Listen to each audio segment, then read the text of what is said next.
When you talk of unsupervised learning, you'll have to talk of K-means clustering. K-means clustering is a method of vector quantization originally from signal processing that is popular for cluster analysis in data mining. K-means clustering aims to partition n observation into k clusters in which each observation belongs to the cluster with the nearest mean, serving as a prototype of the cluster. So when you talk of unsupervised learning, there is nobody to control what to learn, how to learn, when to learn. You are just putting different amounts of data, thousands of data to the system, and you will use a clustering method. In supervised learning, you could tell the machine that the 100 sets of data here belongs to something like metals, the 100 sets of data here belongs to glass, or it may belong to a plastic if you are feeding this data to a machine or a robot which was sorting out garbage like metals, glass and plastic.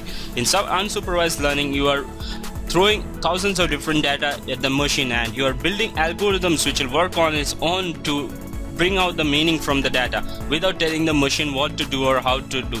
So the K-means is a method of unsupervised learning used when you have unlabeled data. The goal is to find groups in data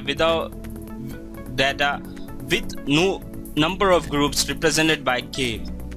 So K will be the number of clusters or the groups which will be defined. So in groups, in case of structural learning of a garbage sorting robot, will be K group of data for the metals, K group of data for the metal, plastics, and K group like for the glass. So different kinds of objects could be sorted in groups or cluster, and that can be achieved by using the algorithm of K-means.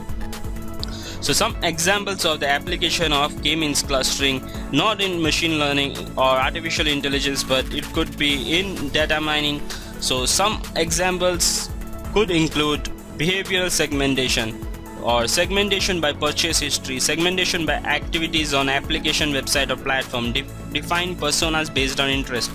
So if there is thousands of purchase history of users, thousands of purchase histories, and you could build programs which could sort out based on that purchase history, you could find out meanings and you could find out different segments, and that is one of the use. Other use is categorization of inventories by sales activity, group inventory by manufacturing metrics, etc.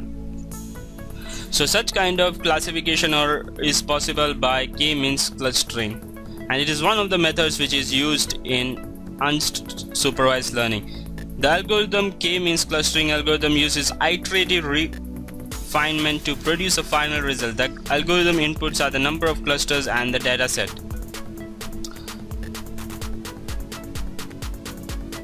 That's all. If you like this video, please do subscribe, like and comment. Also do watch the other videos in series to learn more about artificial intelligence, and if you like this channel, please do subscribe so that you can stay up-tuned and get latest videos about the trends in artificial intelligence and new knowledge happening. That's all. If you like this video, please